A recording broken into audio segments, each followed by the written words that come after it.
So you might remember in our last video, we told you about a yacht being boarded in the Bahamas, on Bimini Island in the Bahamas. Motor yacht Odin was boarded by authorities there, and everybody on board was arrested because the vessel had unlicensed firearms on board, a big cache of weapons.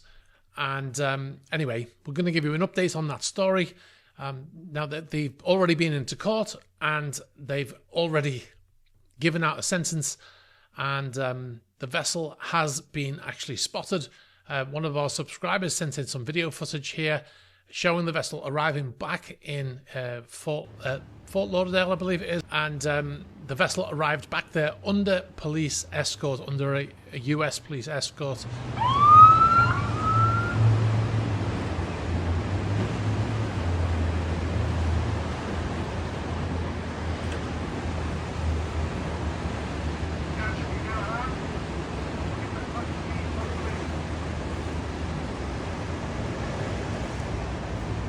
In actual fact, you can see in this video footage here that the police actually board the yacht whilst it's still underway.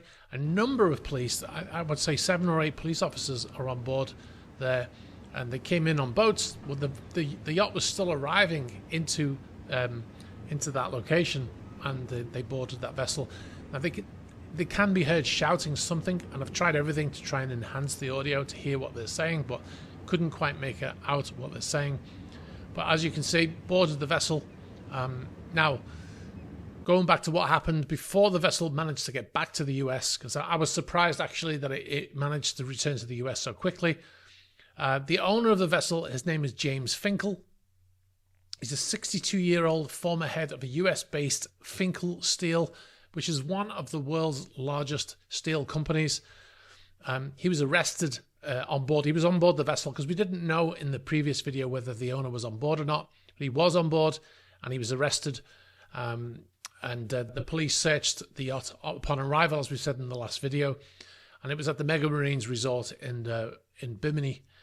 This is a local newspaper reporting, and they've got the wrong date. This is the 12th of October. It was on the 21st of October. Now, Finkel apparently told police that he had 2 weapons on board in a safe, because it's not necessarily illegal to carry weapons in the Bahamas, but they do have very tight regulations, which we'll go into in a minute.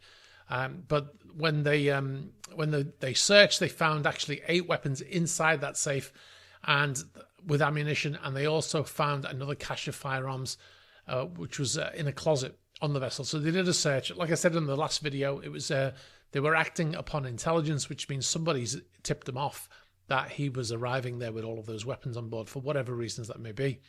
In a previous video, actually, in numerous previous videos where we've talked about firearms, and in this one as well, if you go to the comments of the previous video, should I say, where we reported on this story, people are talking about concealed compartments on board the yacht, etc. The thing is, if somebody knows they're there, like in this instance, if somebody informs the police, a hidden compartment won't help you at all, plus the fact that it's illegal. And this is what happens if you try to illegally import weapons into another country and they find them, right? Now, his attorney that he hired once this happened, he said his client is a frequent visitor to the Bahamas. So that means he must know, right? He must know the rules.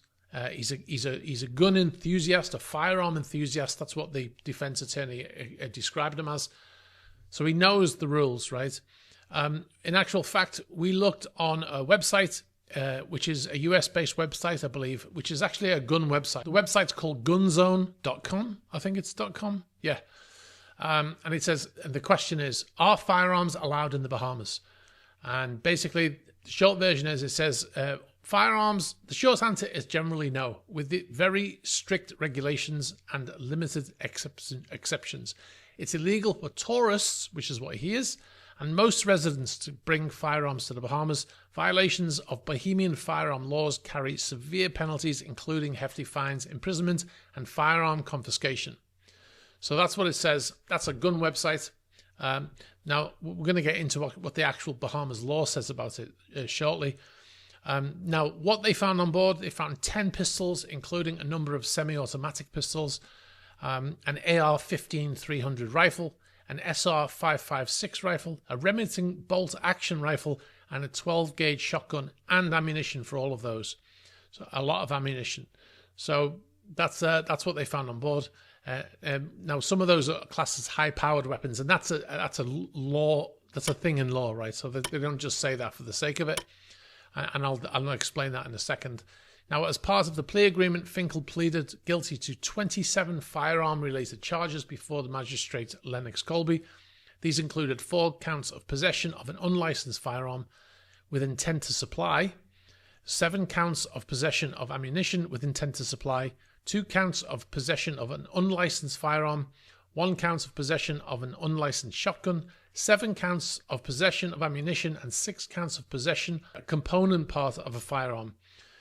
So he actually was fined. So he was actually sentenced to 6 years in prison or pay a fine of $1.4 million. And they said upon payment, his vessel would be returned and he'd be advised to leave the country once the fine is settled. I doubt very much that he will have got any of those weapons back. They would most likely have been confiscated. So now what's interesting about this is that the fine, which was handed down by a magistrate, it comes despite, this is according to a website called the Tribune, which is the local Bahamas website. It says that it comes despite a 2021 Court of Appeal ruling that magistrates have no authority to impose non-custodial sentences for firearm-related offences. So that's very interesting in itself. But one of the senior attorneys speaking to the Tribune, which is that website I just mentioned, on condition of anonymity, called the outcome highly irregular and unlawful, but suggested that it's likely to stand because it was agreed by the prosecutors as part of the plea deal. So that's interesting, isn't it? Now, what does the Bahamian law say about possession of firearms? This is the 1969 law, so it's not a new thing.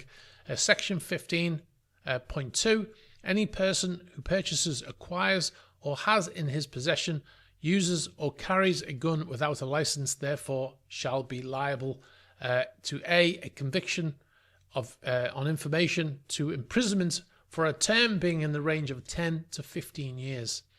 Now, what does it say about high-powered weapons, which is what he was convicted of?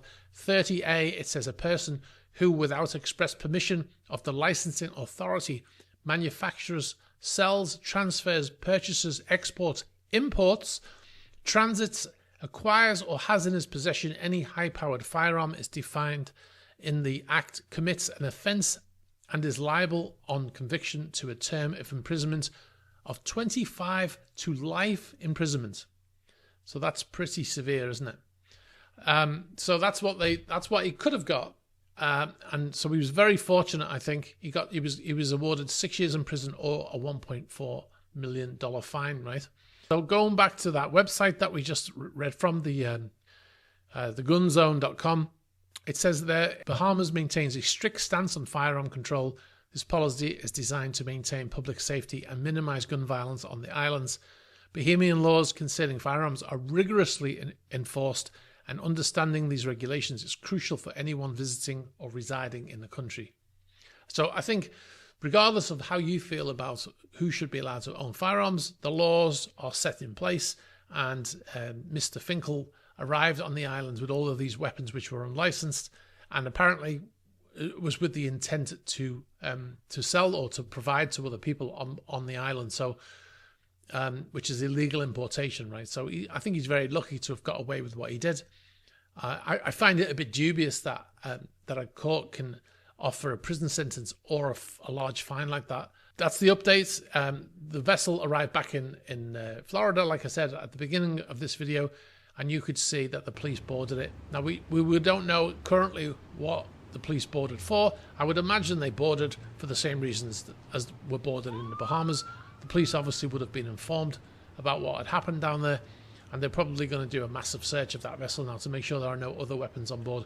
Now, he might have been legally allowed to carry and own those weapons in Florida, right? So they were only illegal because he was in the Bahamas. It's a different country.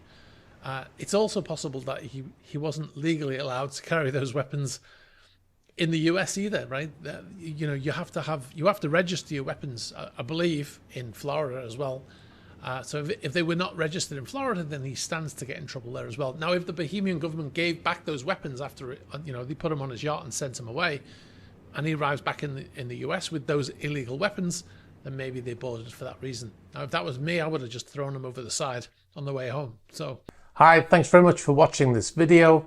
If you want to see the full news videos, click on the link over here. And if you'd like to find the channels, you can find the links below here. Thanks for watching. Don't forget to subscribe.